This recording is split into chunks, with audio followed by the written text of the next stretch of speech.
Hello दोस्तों, तो इस एपिसोड की शुरुआत भी सेम वहीं से होती है जहां पे इसका लास्ट एपिसोड एंड हुआ था। तो अब हमारा ये वाला एपिसोड स्टार्ट होता है। तो हम देखते हैं कि जियो जाओ ने उस ट्रेजर स्टोन को अभी भी अपने हाथ में पकड़ा होता है, जिसे देखकर मिस याओ याओ उसे कहती है कि ये तो हेवन और अर्थ का सबसे कीमती ट्रेजर है, जिसमें लोग किसी भी किस्म की एनर्जी और ब्लड लाइन स्टोर करते थे। जिस पर फैंग भाग के आता है और कहता है कि क्या कहा, ये ट्रेजर हेवन और अर्थ का है, तो क्यों ना हम यहाँ के उस सारी फ्लेम एनर्जी को भी डिस्ट्रॉय करके उससे ऐसे ही डिवाइन स्टोन हासिल कर ले, क्योंकि ये सारी ग्रीन फ्लेम एनर्जी हमारे चारों तरफ है। क्योंकि मैं चाहता हूँ इसमें मुझे मास्टर युआन का ब्लड भी मिल जाए। जिस पर वो जियो जाओ से वो लेने लगता है, पर वो देने से मना कर देता है और उसे कहता है कि फैंग, मिस लिन हमें यहाँ लेके आई है, तो इसलिए पहला ये डिवाइन स्टोन मैं इसको दूंगा। जिस पर मिस लिन लेने से इनकार करती है। जिस पर मिस याओ याओ उसे कहती है कि अब ले भी लो, अगर तुम ना होती तो हम इस जगह पे कभी ना आते और हमें यहाँ आने का मौका कभी ना मिलता। ये सुनकर मिस लिन उससे वो ले लेती है और उस डिवाइन स्टोन को तुरंत ही अपनी बॉडी में ऑब्जर्व कर लेती है, जिस वजह से उसकी बॉडी की स्पिरिचुअल पावर्स लेवल इंक्रीज होते हुए 5th लेवल पे ब्रेक थ्रू कर जाती है, जिस वजह से उसकी बॉडी काफी स्ट्रॉन्ग स्पिरिचुअल पावर रिलीज कर रही होती है। मिस लिन उन्हें कहती है कि आखिरकार मैं 5th लेवल पे पहुंच गई हूं। ये सुनकर जियो जाओ और ली फेंग दोनों ही उसके लिए काफी खुश हो जाते हैं। जिस पर ली फेंग खुश होते हुए कहता है कि मैंने भी ये करना है, मुझे उन ग्रीन फ्लेम एनर्जी का शिकार करके ऐसी डिवाइन स्टोन हासिल करना है। जिस पर मिस याओ याओ उसे कहती है कि मगर हमारे पास इतना ज्यादा ब्लड और एनर्जी नहीं है, हम फाइट कैसे करेंगे। जिसके साथ ही जियो जाओ अपनी स्पिरिचुअल पावर्स को एक्टिवेट करते हुए कहता है कि मैं अपनी पावर्स तुम्हारे अंदर ट्रांसफर कर सकता हूं। इसके साथ ही वो अपनी पावर से एनर्जी पिल क्रिएट करते हुए उनकी बॉडी में डाल देता है, जिससे उनकी स्पिरिचुअल पावर्स की एनर्जी काफी बढ़ जाती है। इसके साथ ही जियो जाओ अपनी स्वॉर्ड निकाल के कहता है तो चलो इनको अब खत्म करते हैं, ताकि हमें ऐसे ही बहुत सारा डिवाइन स्टोन मिल जाए। मिस लिन उसे केयरफुल रहने को कहती है और उसके पीछे भाग जाती है। तभी जियो जाओ की ब्लड लाइन की एनर्जी लेने के बाद मिस याओ याओ खुद से कहती है कि जियो जाओ की ब्लड लाइन तो मेरी सोच से भी ज्यादा काफी ज्यादा स्ट्रॉन्ग है।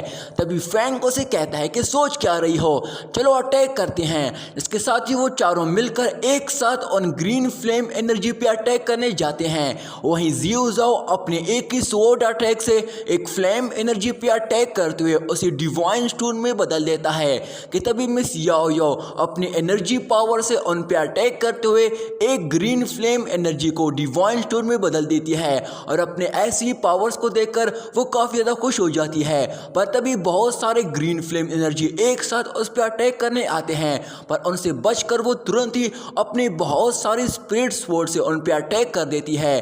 पर कुछ उसके अटैक से बचकर उस पर अटैक करने जाते हैं कि तभी फैंग अपने फ्लैंग फैन से उस पर अटैक करते हुए उसे डिवाइन स्टोन में बदल देता है, जिसके बाद वो बड़े स्टाइल के साथ नीचे आ जाता है। पर तभी अचानक से काफी बड़े बड़े ग्रीन फ्लेम एनर्जी उसको चारों तरफ से घेर लेते हैं, जिसे देखकर जियो जाओ तुरंत ही अपने एक की स्वॉर्ड स्लैश के ब्लास्ट एनर्जी से उन सभी को एक साथ डिस्ट्रॉय कर देता है, जिससे वो सभी के सभी डिवाइन स्टोन में बदल जाते हैं। जिसे देखकर फैंग उन्हें कहता है कि ये तो हमने कुछ ज्यादा ही कलेक्ट कर दी है, अब हम सभी को अपना अपना बहुत सारा काफी स्ट्रॉन्ग ब्लड एनर्जी मिल जाएगा।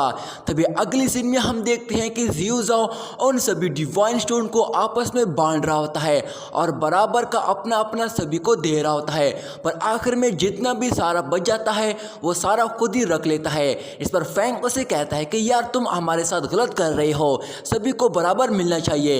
इस पर जियो जाओ उठकर उसे कहता है कि भूल गए, मैंने इन सभी इसकी रिफाइनिंग ब्लड लाइन को कलेक्ट किया है, पर तुम्हारे लिए एक भी कलेक्ट करना इम्पॉसिबल था अगर मैं ना होता।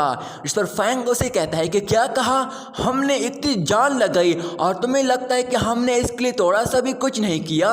इस पर मिस याओ याओ उसे कहती है कि खैर छोड़ो, वैसे युआन का ब्लड हम पे इफेक्ट नहीं करेगा, पर जियो जाओ के लिए इसे ब्रेक थ्रू करना आसान है। इसके साथ ही वो डिवाइन स्टोन उसे देखकर चली जाती है। वही फैंग भी उठकर उसके पीछे चला जाता है, जिस पर जियो जाओ बैठकर फैंग से कहता है कि मुझे कोई अच्छा सा आइडिया दो, मैं कहाँ इनकी कल्टीवेशन करूँ। जिस पर फैंग उसे कहता है कि यूजन पवेलियन प्लैटिनम आइज में तुम्हारे लिए ये काफ़ी सही रहेगा। इस पर जियो जाओ उसे कहता है कि दोबारा से यूजन पवेलियन हम अपनी लोकेशन चेंज क्यों नहीं कर लेते, उस जगह पर मेरे ससुर जी की नज़र है। इसके साथ ही वो दोनों भी उठकर उनके पीछे जाने लगते हैं और वो चारों आगे बढ़ने लगते हैं, जहां वो एक मिस्टीरियस मेन गेट की तरफ बढ़ रहे होते हैं कि तभी अचानक से वहां की सारी ज़मीन हिलने लगती है। इस पर फैंग उन्हें कहता है कि वो देखो वहां वो गेट खोल रहा है, जिसे देखकर जियो जाओ उसकी तरफ बढ़ने लगता है और वो तीनों भी जियो जाओ के पीछे जाने लगते हैं और ऐसे ही वो सभी वहां से होते हुए उस गुफा से बाहर आ जाते हैं। और जैसे ही थोड़ा सा आगे जाते हैं उनके सामने समंदर आ जाता है, इसे देखकर वो सभी काफ़ी शॉक हो जाते हैं। जिस पर मिस लिन उन्हें कहती है कि इसे एंडलेस सी कहा जाता है क्योंकि यही समंदर का एंड होता है। इसे देखकर फैंग खुश होते हुए कहता है कि मैंने आखिरकार समंदर का अंत देख लिया। पर तभी उसकी नज़र सामने पहाड़ी पर हो जाती है, जिसमें से एक चीज़ नज़र आती है। जैसे मिस याओ याओ उन्हें कहती है कि ये तो 6000 साल पुराना टोइज्म फॉर्मेशन का लीडर है, इसने इमोर्टल सीरियस और गोल्डन टोएट मॉन्स्टर को इस चांद जैसे सील में कैद कर रखा है क्योंकि इसने रियल चांद पे इन दो बड़े मॉन्स्टर को हराया था और इवल मून के वक्त इसने इन दो पीरलेस मॉन्स्टर को इस सील में कैद किया। ये टोएट सेट का लीडर था। जिस पर जियो जाओ उसे कहता है कि इसके 6000 साल मरने के बाद भी बॉडी इसकी बिल्कुल वैसी शानदार लग रही है।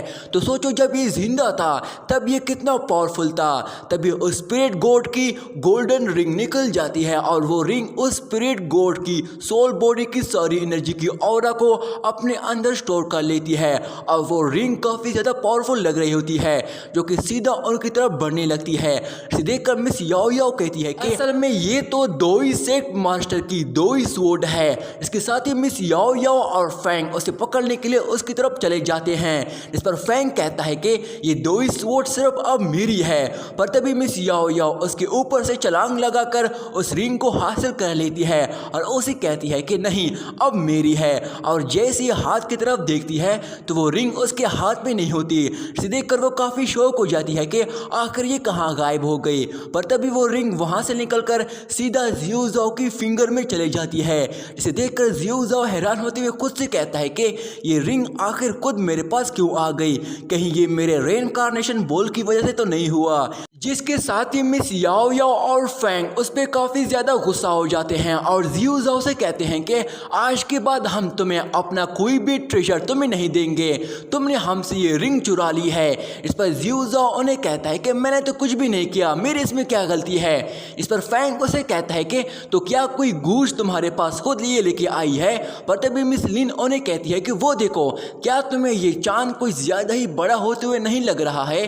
तभी हम देखते हैं कि वो मून उनकी तरफ फ्लोट करते हुए आ रहा होता है, लेकिन तभी अचानक से वो मून टूटने लगता है क्योंकि उसके अंदर से वो मॉन्स्टर बीच बाहर आने लगता है।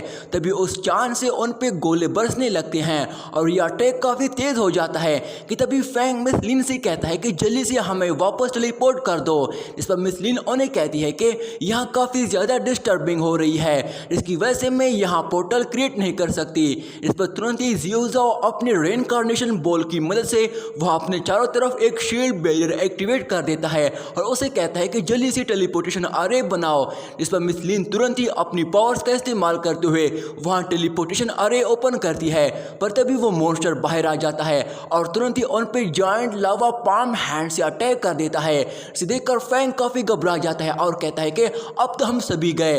पर जैसे ही वो मॉन्स्टर उन पे अटैक करता है उससे पहले ही वो सभी वहां से तुरंत ही टेलीपोर्ट हो जाते हैं और वापस अपने रियल वर्ल्ड में आ जाते हैं।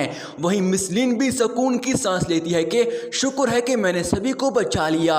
इस पर जियो जाओ उन्हें कहता है कि ये आखिरकार मॉन्स्टर अपनी सील से बाहर कैसे आ गया।